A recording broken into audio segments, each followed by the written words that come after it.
Sino si Donna Cariaga sa likod ng bank? Sa likod ng kotse. Sa likod ng car seat. Car seat. Mahihain ako, kuya. Oy, tingnan nyo naman, pero bago natin na sagutin mo yun, Donna. Tingnan mo kung gaano ka-spacious ang ating naka-D4 si Donna. Naka-D4, di ba? Kasya sa BF7. 25 na katao sa likod ng BF7. At medyo siksika na yun. 65 na clown. Pero mabalik tayo dun sa doon sa kurso mo. Parang yun na ba yung pangarap mo dati? Hindi po. Ano yung gusto mo nung bata ka? Gusto ko maging engineer nung time na yun, nung college. Sayang, ang ganda pa naman ng maging engineer. Diba, mga kickback? Blood control sana. Kasama ka sana sa BGC Boys. Nagsusugal ka din. Hindi, kasi nung time na yun, ang limited naman ng nalalaman kung mga pwedeng... Ang ganda sumagot siya, sumakto dun sa maingay. Ano yun? Ang limited ng mga... alam kong pwedeng i-explore nung time na yon. Ang alam ko lang, ang mga kurso ay either magme-medicine ka, magti-teacher ka, mag-engineer ka. Hindi sumagi sa utak ko na mapunta sa sa arts. Ganyan. Kaya lang nun, kulang yung pang-tuition ko, pang-engineer. Ang sumakto, mass-comm. Sabi ko, magmamasko muna ako ng mga 2 SEM, tapos maghahanap ako scholarship, tapos mag-shift na ako ng second year. So, nandun ka sa registration office, nagbibilang ka ng points? Hindi naman yun. So, alin po ang course yung nakasya dito sa... Ito po yung pera ko. Kayo po mag-decide kung saan po ito pwede. Yung 12,572 pesos na yan, pang mascom yan. Parang mga ganyan nga lang yung hawak ng pera. No? May butal talaga. Magkano yung mga panahon na na tuition ng magmamascom sa SLU nun? Nung time na yun, parang 15,000 yung kailangang i-shell out for enrollment nung freshman ako nun, kuya. Mga ganon. Tapos wala, bitin talaga Tapos sumama lang ako sa mga kaibigan ko noon kasi nag-arkila sila ng van paakyat ng Baguio. Bakit saan ka ba tubo? Hindi pa sa Baguio? Galing ko Nueva Ecija. Nueva Ecija talaga, probinsya ko. Oh. So, parang ka lang pala taga-Baguio.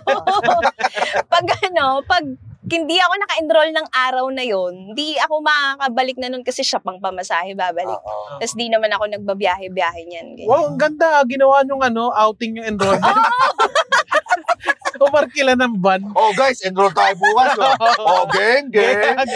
Parang ganyan. No? Kayo lang yung nag-enroll na may kasamang salbabida.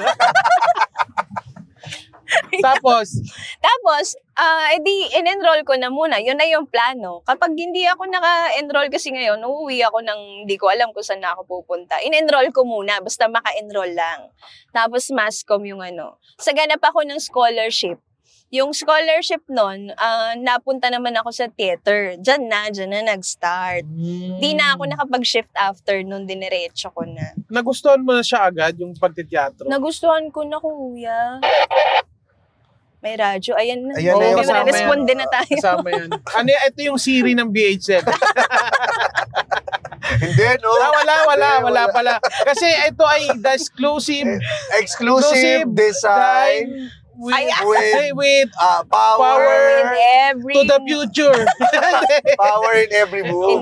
Power in every move. Mas pa ni Donna Ikaw na lang kaya. Wala kayo mag-drive dito. Pero Donna, yung hindi innate sa'yo ang pagiging ang creatives. No? Kasi wala naman sa pamilya nyo ang mascom ba? Wala. Maski nag-artista, wala, kuya. So Wala. parang kasama siya dun sa struggle habang lumalaki kasi walang nagpapaintindi sa'yo kung ano yung tinatahak mo. May Kasi mga walang nag-discourage guide. ba sa'yo na, ay, ba't mascom yung mo? Walang pera. Hindi, wala naman. Kasi nun sa probinsya namin, basta makapag-college ka, okay. Okay Saan na nga sa siya. Nueva Ecija? Sa Gimba ako, Gimba. kuya. So parang yun lang din naman yung hihingi sa akin nung mga magulang ko nun. Basta makatapos ng pag-aaral, ganyan. Kesyo, anong course naman ang mapili. Yun lang, wala akong parang feeling ko, mag-isa kong ninavigate yun. na-discover ko na lang na pwede pala to, okay pala din tong teatro, ganyan. Sino yung mga naging guide mo doon o sino yung mga nagpa-stay sa'yo doon sa pagka-teatro? Yung mga kasama ko na nag-enroll din, yung kasama mo sa jeep? Yung kasama ko nag-arkila ng band. Hindi, yung mga nakilala ko na sa theater.